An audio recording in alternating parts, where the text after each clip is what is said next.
Stay here, okay? For the first time, I felt like I saw a terrifying look on my beloved Tommy's face.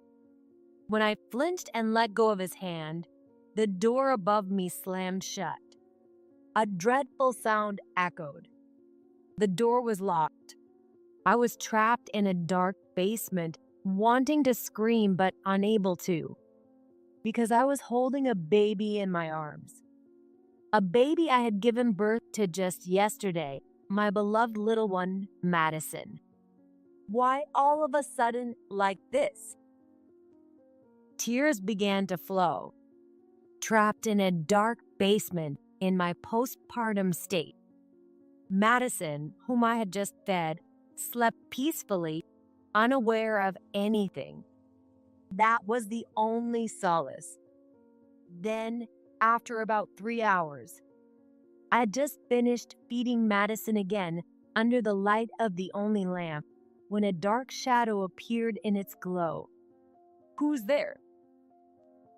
I turned in fear. A dark shadow emerged from the depths of the basement. It was the bluebird of happiness that pulled me up from the depths of despair. My name is Emily Smith, 27 years old. I work as a veterinary nurse at a small animal hospital in town. Having just recently gotten married, I was living a happy life. My husband, Tommy Smith. He is 2 years older than me, a serious and gentle person. Sometimes he might be too kind, always considerate of others. I even admire him for that. It felt like a dream that I could date him, be proposed to, and get married. But my heart always harbored some dark feelings. The reason lay in my unfortunate childhood. My parents, Alex and Mary, were small-town doctors who raised my brother, John, and me to become doctors too. They were always adamant about the doctor profession and wouldn't allow any other path. In elementary school, when I drew a picture of a groomer as my future dream, it was immediately torn up upon bringing it home. I can't believe you draw something other than a doctor, a groomer. Don't be ridiculous. My mother mocked my dream and threw it away like trash. Tears streamed down my face as my father laughed mockingly behind me. Girls really are hopeless. Emily can't be a doctor. Well, at least we have John. We're counting on you, John. Yes. My smart brother never defied them. We were raised as the favored brother and the oppressed sister. The only thing that kept this distorted family balanced was my brother's efforts. He was always on my side. Emily, follow your own dreams. Leave our parents to me. But then, John, you. It's okay. I don't mind becoming a doctor that much. You want to be a veterinary nurse, right? Yes. Being a vet seems too hard. My kind brother never laughed at my dream, even though I couldn't study as well as him. He was my only refuge and a shield from our parents. I loved him dearly. But that beloved brother died in a car accident the summer of his second year of high school. I couldn't believe it. It was a heart-wrenching farewell. The balance he maintained crumbled, and my parents treated me even more disdainfully. How unfortunate to have such a useless daughter left in this family. Why, John, it should have been you instead. The moment I heard those words, it felt like my life crumbled beneath me. No, it had already been a fragile parent-child relationship built on sand. Even so, I gritted my teeth and got through middle and high school. After graduating high school, I chose to go to a university where I could study veterinary nursing. Of course, my parents, who wanted me to go to medical school, were furious. You ungrateful brat. Never cross this threshold again. I was disowned and kicked out of the house. Fortunately, I received a scholarship for my excellent grades, so I didn't have to give up on college. I managed my living expenses with part-time jobs and pursued the path I loved. Busy but fulfilling days. Gradually, a sense of self-affirmation began to grow inside me. My life was surely starting from here. Amidst all this, I met my current husband, Tommy, at a part-time job introduced by my seminar professor. Tommy and I fell in love, dated, and decided to get married. For the first time since being disowned, I decided to contact my parents. I thought I should inform them about my marriage, but it turned out to be a mistake. Marriage? Your partner is a doctor, right? No, he's an ordinary company employee, but he's A company employee? I told you we wouldn't accept anyone other than a doctor. You're truly hopeless, Emily. Don't ever contact us again. My father cut me off and insulted me. Then my mother, who took the phone next, expressed her disappointment. You always let us down. How disappointing. Neither of them would listen to me. Reaching out to them after so long only made me feel more miserable. Because of this, our wedding was a small affair. Actually, Tommy's father, George, is the president of a large corporation, and Tommy works at a subsidiary as the next president. Given their status, they probably wanted a grand wedding with many guests. However, they prioritized my situation. We had a small wedding abroad. Welcomed into a warm family, I cried quietly under my veil. For the first time, I learned that tears could also come from happiness. 2 years into our marriage, we lived a peaceful life. Just as we were considering getting a new home, I became pregnant.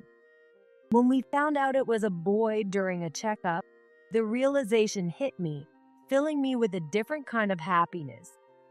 But at the same time, should I tell my parents about the pregnancy? I had another dilemma concerning my parents.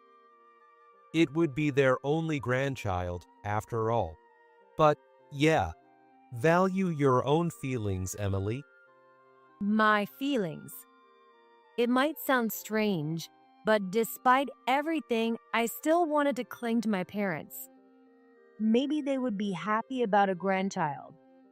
With that faint hope, I made the call after 2 years. Hello, Mom. It's Emily. I have something to tell you. Their reaction to the pregnancy news was unclear. But as soon as I mentioned it was a boy, He must be John's reincarnation. my mother's tone changed, and my father, who took the phone next, sounded cheerful for the first time in ages. Well done, Emily. A boy. That's wonderful. Yeah. Why? Even though they were happy, I felt a chill run through me. I had a bad feeling. And then my father's next words shocked me more than ever. When that child is born, send him here. We'll raise him to be a fine doctor. What? At first, I couldn't understand what he was saying. But as my parents on the other end of the line went on about reincarnation and an heir, I realized this was not normal. I had always suspected, but now I knew for sure. My parents were crazy. Fear gripped my heart, and I hung up the phone in the middle of the conversation. After that, they called over and over, leaving messages. They even came to our apartment, demanding, "Give us our grandchild," and accusing, "You can't possibly raise him." Tommy and I were at our wits' end and decided to ask his parents for advice. I felt bad worrying them, but this was about their precious grandchild too. After hearing our story, they took it seriously and thought hard about the situation. Emily is at a crucial time right now.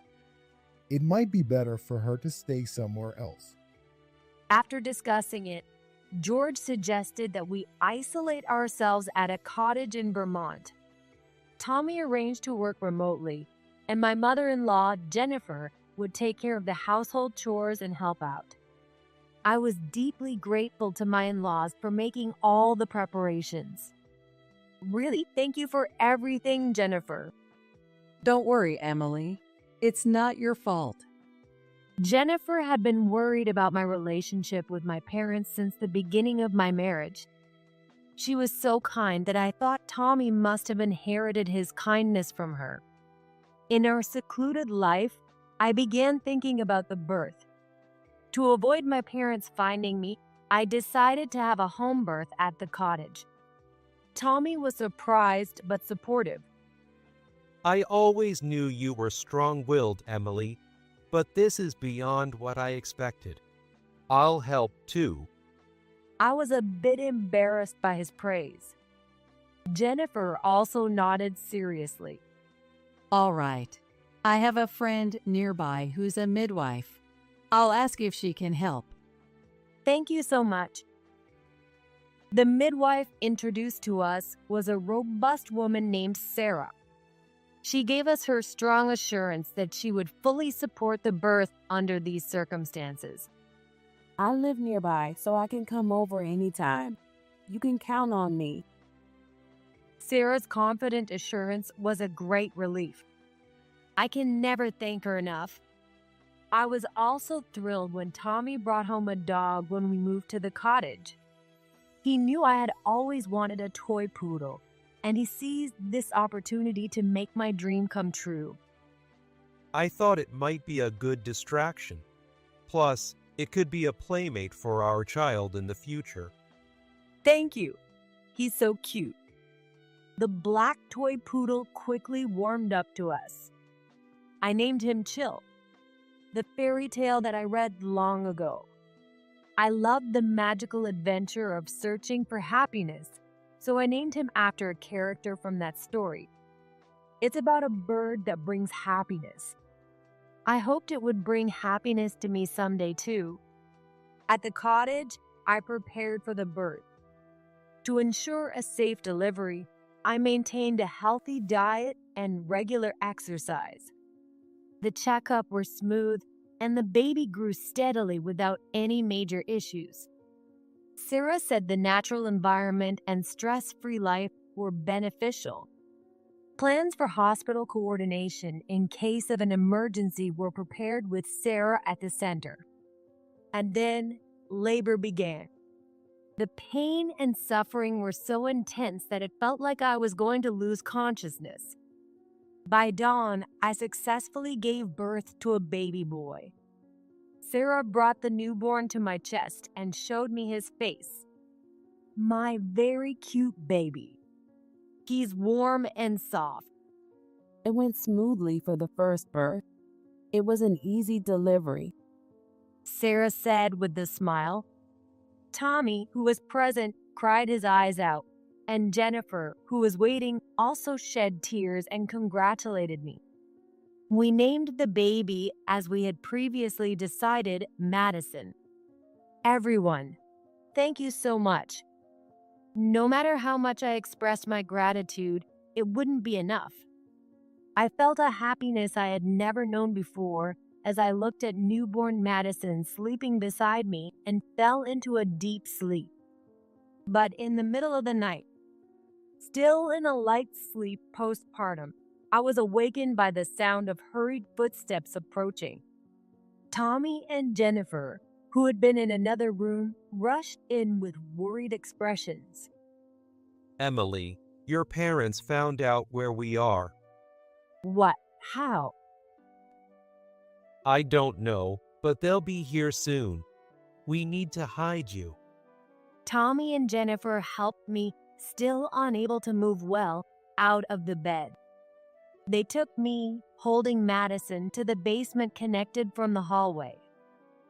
This room is soundproof for playing musical instruments. It's dark because there's no bulb right now, but please wait here. Inside, It was about the size of a bedroom. It seemed hastily prepared. There was simple bedding, a lamp, water, and food.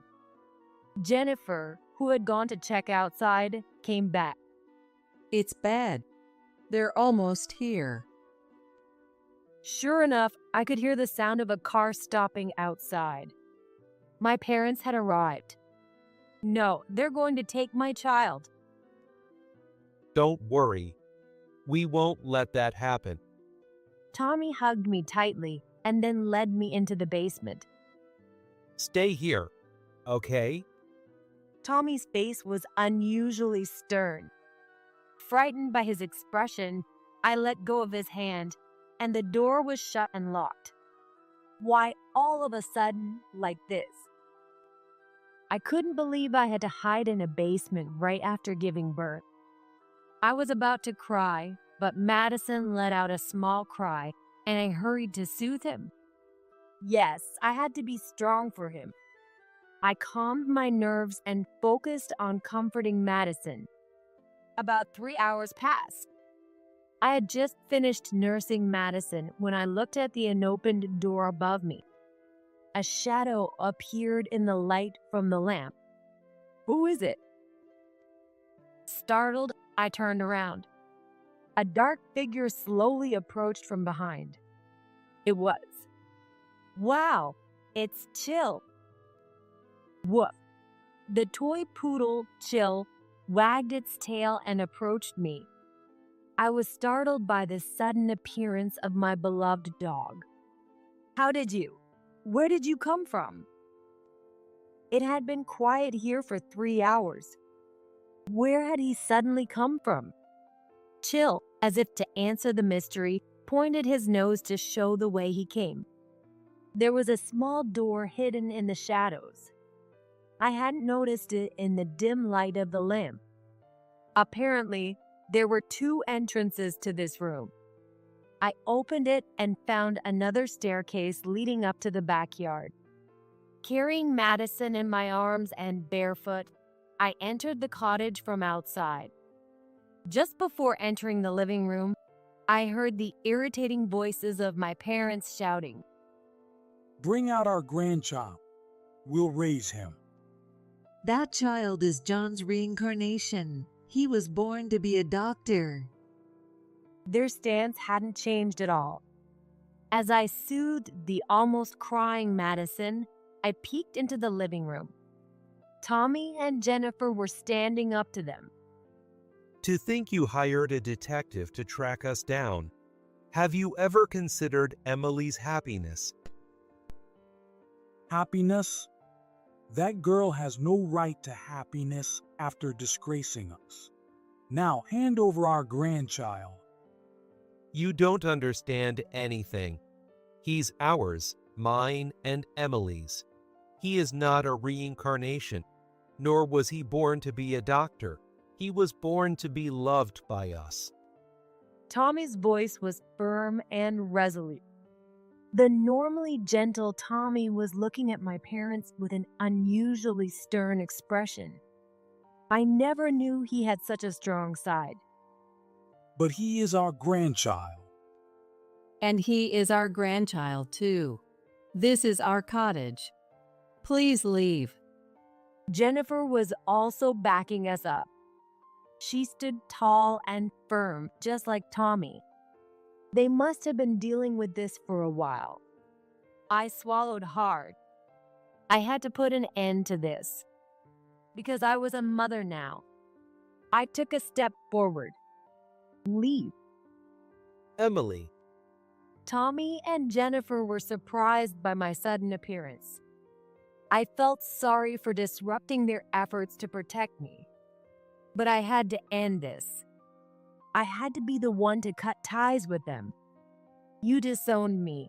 I have already cut ties with you. We don't need a useless daughter. Just give us our grandchild. We can raise him better. That's right. Oh, John, you have returned. How lovely. My cold, arrogant father. My mother, who only saw my brother. I slapped away my mother's outstretched hand and said with a trembling voice, I always wanted your love. I thought you might love me someday, but I glared at them. Having this child made me realize I don't need you anymore. Madison woke up and started crying from my raised voice. I entrusted the crying Madison to Tommy and Jennifer and confronted my parents with anger I had never shown them before. Leave. If you don't, I'll call the police. The police? How dare you speak to your parents like that? My father raised his hand.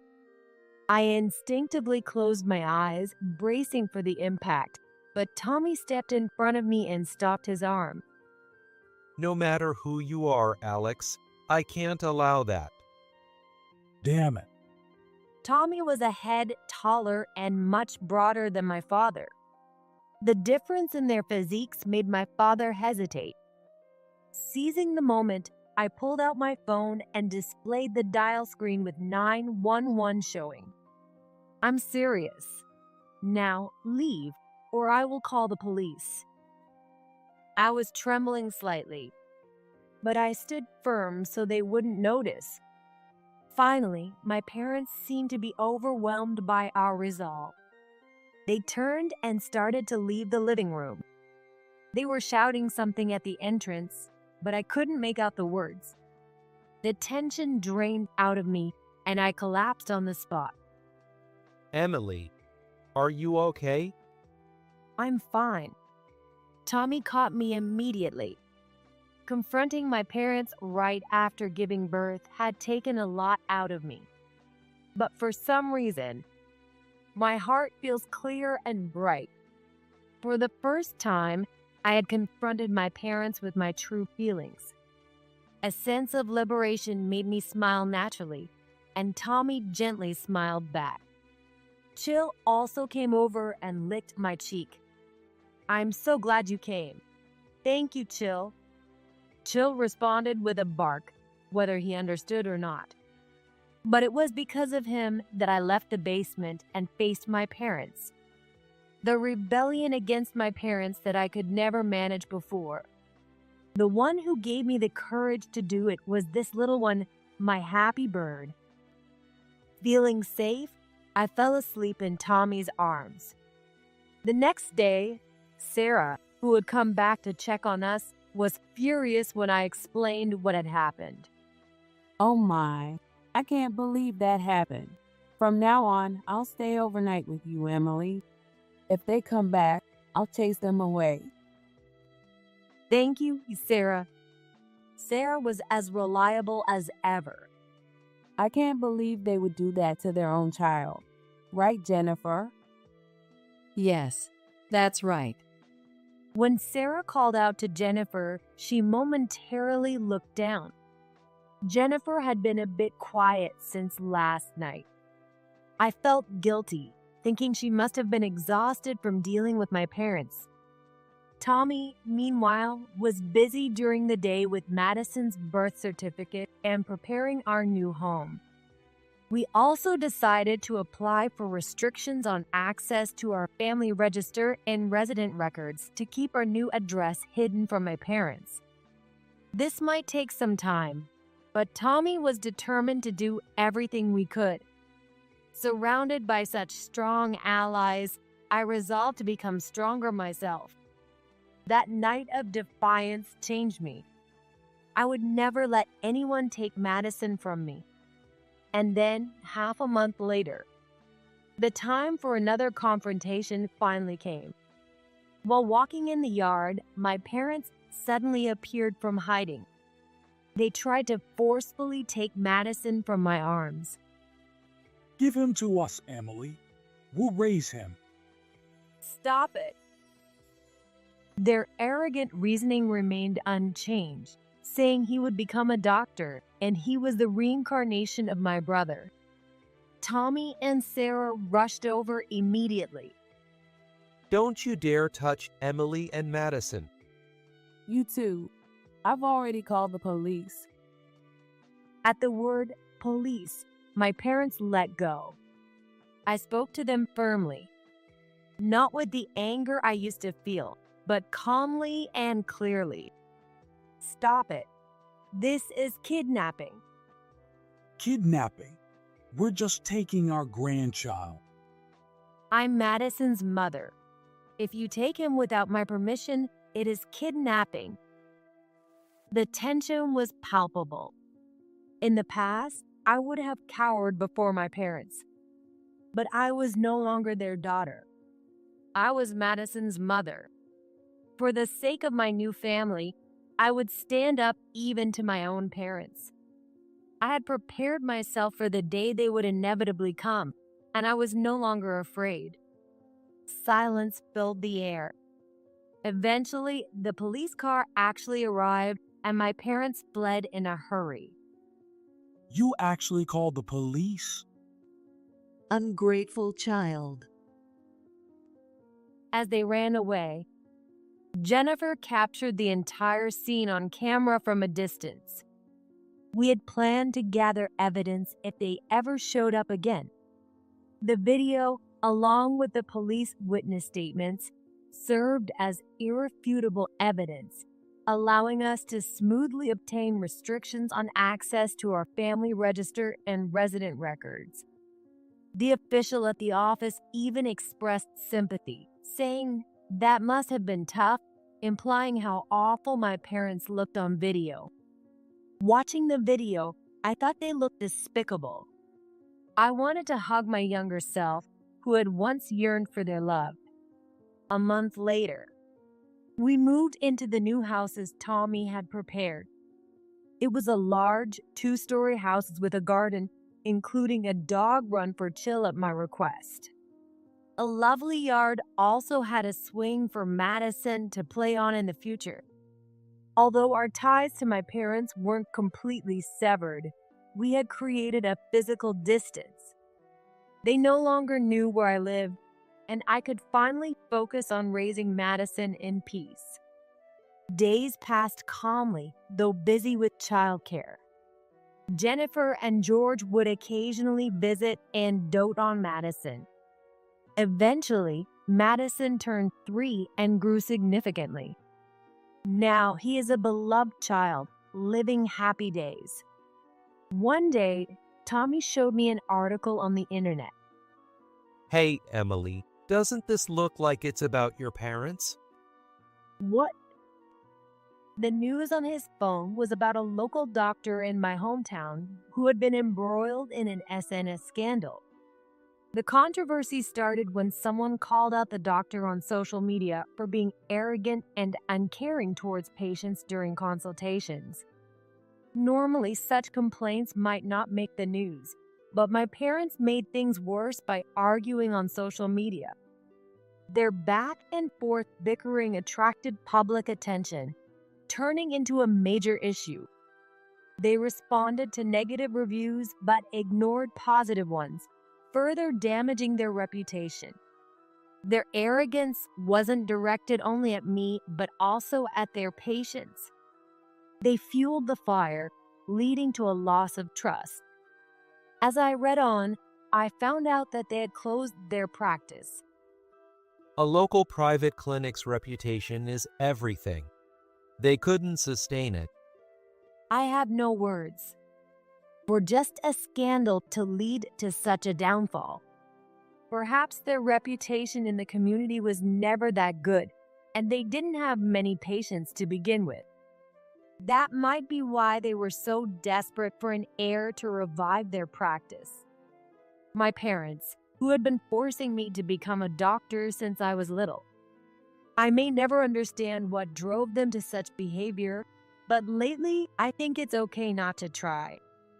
They wanted to make their children and grandchildren clean up their mess. They really only thought of themselves. Seeing me distressed, Tommy spoke to me with concern. I'm sorry for bringing this up. Maybe I shouldn't have told you. No, it's good to know. Thank you. I won't worry about my parents anymore. However, thinking about them did make me worry about the future. I had a feeling they might do something else, So I decided to talk to Tommy about it. And a few months later, my parents indeed showed up at Tommy and George's company. Although they didn't know our new address, they knew where Tommy worked, as I had told them when we got married. It was my mistake for clinging to them back then, but it seemed they had targeted this place. But they didn't get to see me. We had anticipated they might come, and we had made plans. If they showed up, Madison and I would stay out of sight. They would get one chance to explain themselves. Everything would be handled in the CO's office. Here's what happened, as I heard later. What do you want, Alex Mary? What did you say? You have cut ties with Emily, so you're nothing to me either. He had grown stronger because of this incident. With George watching over him, he confronted my parents as the future CO and demanded to know why they had come. As expected, they were asking for money. Their private practice had closed down, and they had no connections to get hired at another hospital. This was likely due to their personalities. They thought they could open a new practice in another town. They came to Tommy and his company to borrow money for the startup costs. The term shameless seemed to fit them perfectly. $100,000. No, $50,000 will do. We'll pay back the money properly. That's right. Think of it as a favor. We'll give up on Madison, okay? Just then, Jennifer entered the CO's office, having been informed of this situation. She spoke firmly. You too. Enough is enough. We won't lend you a single penny. Have some shame. Jennifer's fierce rebuke stunned my parents. She then revealed her trump card. I have many contacts in the medical field. Some hold significant positions. What?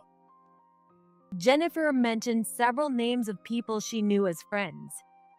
Each one was a well-known figure in the medical community, and my parents' faces quickly turned pale.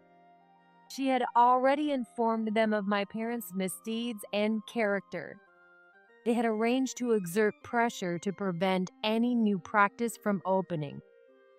Why do you have that power? If you interfere with my son's family's happiness, we will go to any lengths to stop you. Tommy described Jennifer as looking almost like a vengeful spirit. Jennifer's glare sent my parents packing. They were immediately added to the company's list of suspicious individuals, ensuring they would never be allowed inside again. Jennifer's connections in the medical community were no bluff. Thanks to her information, my parents still haven't been able to reopen their practice. But why is Jennifer so willing to help us? The reason Jennifer was putting everything on the line to protect us. Tommy explained it to me. Jennifer, like me, had also cut ties with her parents. Her past, filled with hardships, was even more harrowing than mine. Until she met and married George, she had given up on her own happiness. I remembered a conversation from 3 years ago between Sarah and Jennifer. I can't believe anyone would do that to their own child. Right, Jennifer? Yes, that's right. Jennifer's tired expression back then. It was the exhaustion from recalling her own past. Now, Jennifer works as an accountant. With many doctors as clients, she was able to handle situations like this. Sarah, who helped during my delivery, is well known in the midwifery community and also offered her support. Mom said that helping you feels like she's saving her past self. So thank you from us too. Jennifer. Protected by so many, Madison and I are here. I decided to thank Jennifer again. Later, Jennifer informed us that my parents had their medical licenses revoked. Their fraudulent activities at their former practice were exposed by a former employee. They were involved in insurance fraud and violations of pharmaceutical laws. The severity of their actions led to not just a suspension, but the cancellation of their medical licenses. They were left with hefty fines and no right to practice medicine. It's a tragic outcome for my parents, but it was inevitable. They were far too selfish, and it no longer concerned me. I closed my phone after reading the news and started preparing a meal for my family. My difficult childhood. As if in response to that, my future was filled with happiness. Perhaps due to my tough past, I find myself moved to tears by the simplest things. Madison often says, "Mom, you're such a crybaby." Now, Madison is already in 6th grade. He's grown up so much. Today is an open class day. I stood at the back of the classroom with Tommy. We listened as everyone read their essays. Next was Madison's turn. My Family by Madison Smith, Class 6-2.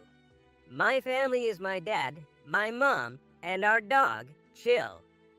Madison's essay was a mix of innocent honesty and careful politeness, typical of a child. I listened intently to every word. By the end, I couldn't hold back my tears. Once again, Madison would probably call me a crybaby. Tommy put his arm around my shoulders as I wiped my tears. Madison looked back from his seat, smiling as if to say, "I knew it." My happiness was right here. I cherished the happy moments brought by Chill, my little happy